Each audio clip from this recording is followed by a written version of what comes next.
We have an update tonight on a story we first brought you last week about a home in City Heights that was surrounded by piles of trash. The property manager worked over the weekend to clean up most of the mess, but neighbors say the people who made that mess are still causing problems. CBS 8's Steve Price shares their concerns tonight in this Working For You update.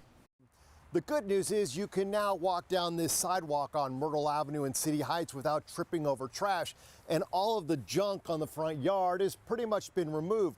But neighbors out here say the problems with this house are far from over. This is how the house looked the first time we were here last week. Trash everywhere, spilling onto the street, even on the roof. Sheriff's deputies placed an eviction notice on the front door, kicking out the tenants who, according to the property manager, hadn't paid rent in months. Neighbors hope this meant their nightmare was over, but it's not. Mucho cochinero, mucha basura. Ramon Quintero lives next door and says the tenants are now squatting on the property.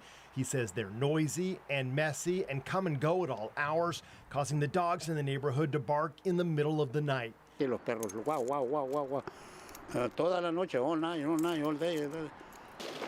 Crews were on the property all weekend cleaning up the trash. The once broken windows are now boarded up, and the squatters were chased away. Se fueron, pero aquí están otra vez. But Ramon says once those crews left, the trouble returned. We found empty beer cans, signs of drug use, and mounds of trash. We also saw who neighbors say is one of the squatters using water and then entering this shed on the property.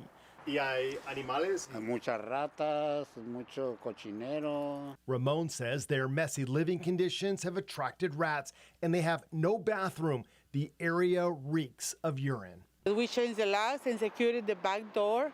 When CBS 8 talked to a property manager last week, she was hopeful the eviction notice and securing the main house would get the tenants to leave.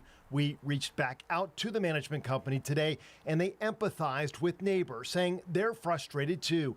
They agreed to either remove or board up the shed to prevent people from living in it, and they plan to shut off the water. They also said they are working with police, and one squatter has been arrested. Working for you, Steve Price, CBS 8. Can understand the fears and concerns of the people who live nearby. Yeah, it looks like a lot work still needs to be done out there, but they're Some making progress. Some progress.